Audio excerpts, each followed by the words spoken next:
From JBS Studios in Greater New York, this is the JBS News Update with Teisha Bader. I'm Teisha Bader with the JBS News Update for Wednesday, April the 29th, 2020.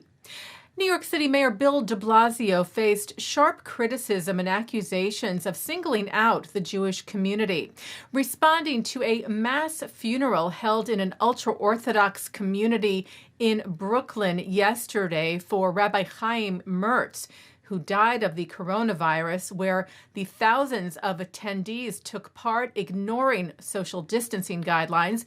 De Blasio tweeted, "My message to the Jewish community and all communities is this simple. The time for warnings has passed. I have instructed the NYPD to proceed immediately to summons or even arrest those who gather in large groups." While the Anti-Defamation League CEO Jonathan Greenblatt tweeted that there are 1 million plus Jewish people in New York City, the few who don't social distance should be called out. But generalizing against the whole population is outrageous, especially when so many are scapegoating Jews. This erodes the very unity our city needs now more than ever. The American Jewish Committee wrote, "The vast majority of the Jewish community is following the guidelines. You can find us donating blood, raising money to support our neighbors, and in emergency rooms providing critical care. We deserve better from our leaders than generalizations and finger-pointing." De Blasio later apologized for his remarks, saying, "I regret if the way I said it in any way gave people a feeling of being treated the wrong way. It was not my intention." He wrote, "My message was to all communities." De Blasio said members of the Jewish community were putting each other in danger. They were putting our police officers in danger. If I see it in any other community acting this way, I'll call that out equally, adding, "I will also not tolerate any anti-Semitism ever." The synagogue that held the funeral wrote, "We understand Mayor de Blasio's frustration and his speaking out about the gathering. We thought that the procession will be in accordance with the rules, and we apologize that it turned out otherwise. It also hurts that this led to singling out the Jewish community, and for that we apologize to all Jewish people." Democratic presidential candidate Joe Biden's senior foreign policy advisor addressed issues regarding Israel. The Jewish Insider reports that Tony Blinken told a webinar held by the Jewish Democratic Council of America that while he's not going to prejudge, he said, what we might do or not do in the context of a Biden administration, the former vice president has been on the record several times that unilateral steps taken by either side that makes the prospect of a negotiated two-state outcome less likely is something he opposes. And that includes annexation, referring there to the possible annexation of the West Bank.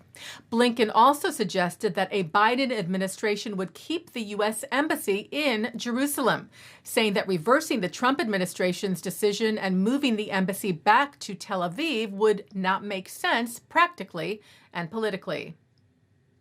Well, Yom HaAtzmaut, Israel's Independence Day, was celebrated today, though quite differently because of the coronavirus pandemic. Israel's Air Force, which normally holds a massive flyover for the entire country, this year, on a much smaller scale, flew instead over 25 hospitals across Israel, saluting doctors and nurses and other medical workers in a show of support and gratitude during the current crisis. The International Bible Contest, held every year on Independence Day, was video conferenced this year. The winner, 11-year-old Ruti Cohen from the central Israeli city of Gedera. Israel's mission to the United Nations shared a video of ambassadors sharing what they love about Israel, among them U.S. envoy Kelly Craft. There are so many things to love about Israel, from its innovation to its rich history and culture. But what I really love is the spirit of its people, a people who persevere in the face of struggle. The ambassadors wishing the Jewish state a happy Independence Day from around the world. I wish you a happy and healthy National Day, Israel. I wish you a happy and a healthy National Day, Israel. I kindly wish to Israel Happy National Day. I would like to take this opportunity to wish all the people of Israel peace and prosperity. Happy Independence Day. May God bless Israel, the Jewish state, and her people forever. Yom Ha'atzmaut Sameach. The Kan public broadcaster in Israel published a video showing a milestone in the country's history called Black and White, Blue and White, using special technology to add color to major black and white clips, like the country's first leader David Ben-Gurion's announcing the establishment of the state. אנו מכריזים בזאת על הקמת מדינה יהודית בארץ ישראל. היא מדינת ישראל.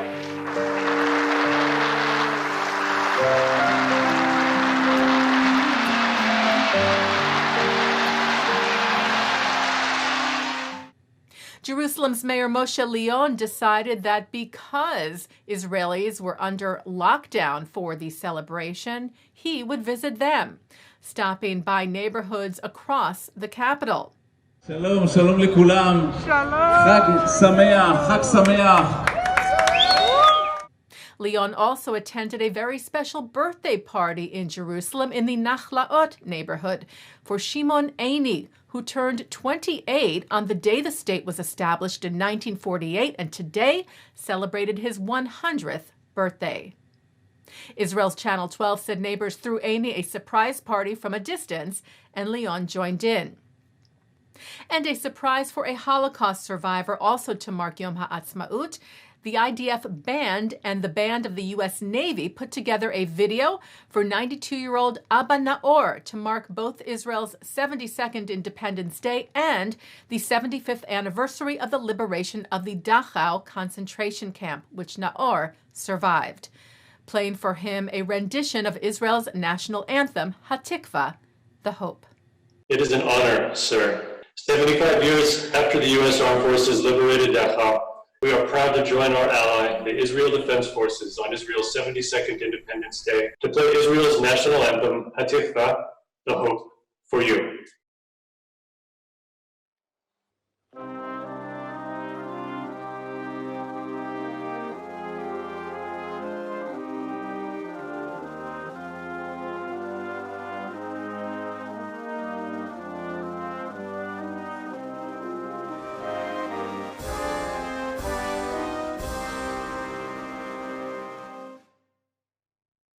Abba, we salute you.